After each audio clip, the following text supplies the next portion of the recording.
Hey everyone, it's Chrono from the Headphone Show. While in the past, hi-fi headphones may have been a rather obscure market segment veiled with the same pseudo-exclusivity that SoulCycle had in the fitness world, hi-fi headphone setups have become much more accessible than they've ever been.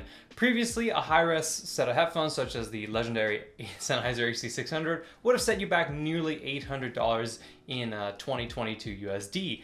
But in the current audio market, you can now buy the complete setup with high-res headphones, an amplifier, and a DAC for as low as $350, which is less than the price of a Sony WH-1000 XM5.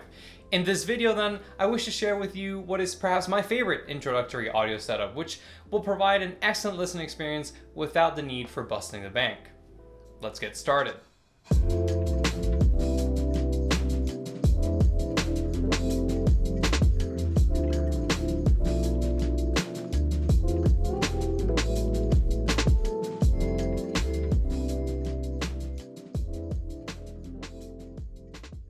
Before we get to talking about what gear we'll use, I just wanted to briefly discuss what hi-fi is and why bother with it. Hi-fi technically refers to an audio stream that surpasses or matches the quality that you get from a CD. So that is 44.1 kHz sample rate and a 16-bit bit depth. Generally though, I think that hi-fi can refer to any setup or device that produces a high fidelity audio signal with a low distortion, an accurate frequency response, and in the case of headphones, good technical qualities. So in short, a hi-fi setup should help you in creating a much more nuanced, immersive, and transformative audio experience than the one you get from something like, for example, a Bose 700. Now, who benefits from having a hi-fi setup? Well, there are actually a few different use case scenarios for hi-fi setups. Traditionally, setups like these have been most commonly and unsurprisingly used in the professional production and monitoring of music, or for high fidelity audiophile at-home listening. Of course, they're still great for those applications. However, recently they have also become a very popular alternative to gaming headsets, as they provide a lot more of the directional audio information that is crucial to competitive online games.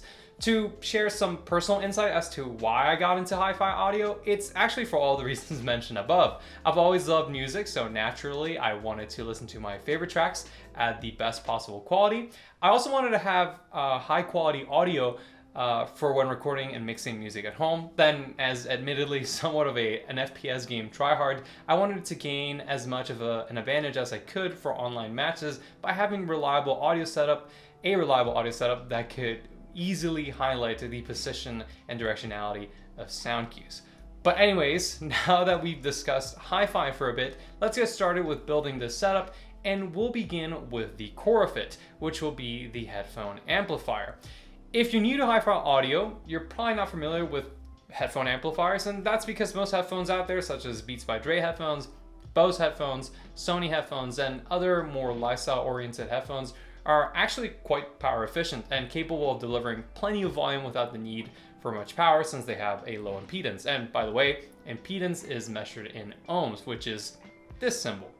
So essentially, you may need an amplifier if your headphones are more difficult to drive. This is related to both impedance and sensitivity, and there's a lot more to this story, but broadly speaking, the lower the sensitivity or the higher the impedance, the more juice you'll need from an amplifier to get it loud enough. To that end then, the amp I've chosen to recommend for this setup is the JDS Labs Atom Plus. The Atom Plus is the second iteration of JDS Labs' Atom amplifier, and for its $99 price tag, it delivers some pretty serious performance.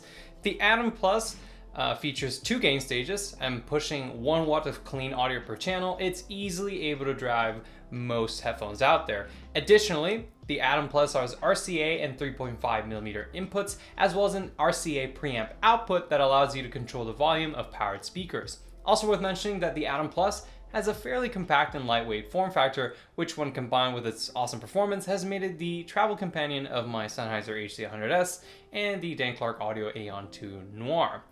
Let's now move on to the DAC.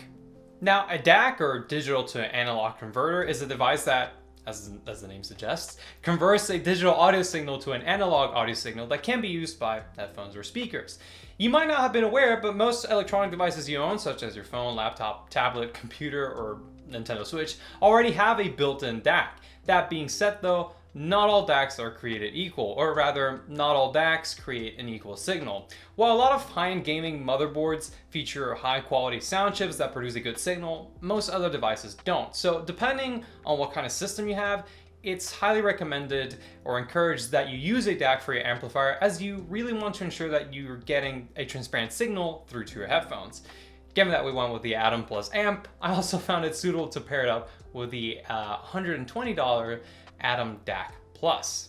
The Atom DAC Plus supports up to 384 kHz samples rates, 32-bit bit depth, USB and optical inputs, and RCA output, and it stacks perfectly on top of the Atom Amp Plus, making it a perfect pairing and a top amp DAC combo under $240. Now we've reached the final and perhaps most exciting part of the setup, which is, of course, choosing the headphones, which is kind of like choosing your starter Pokemon.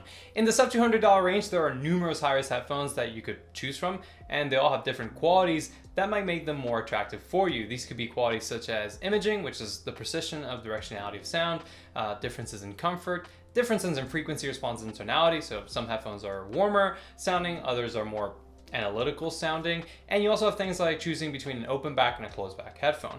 For this video then, I decided to pick out 3 different headphones in this price bracket that I thought would be very different in their characteristics and would be suitable for a few different scenarios. And starting us off is the $180 Sennheiser HD560S. When it comes to high-res headphones, there are a few companies that have as much clout as Sennheiser does. For decades, they've designed and manufactured some of the most influential headphones in the high-end audio market, with their HD600 series headphones and the HD100S serving as standards for tonality and performance in their respective price brackets. It should be no surprise then that Sennheiser's latest entry-level model, the HD560S, is no slouch either. When I first reviewed it last year, I confidently labeled the HD560S as my favorite headphone under $200. It may not match the same level of detail retrieval that you get from the slightly more expensive HD6XX from Sennheiser and Drop, but it gets very close while improving on some other significant aspects like bass extension, soundstage, and imaging.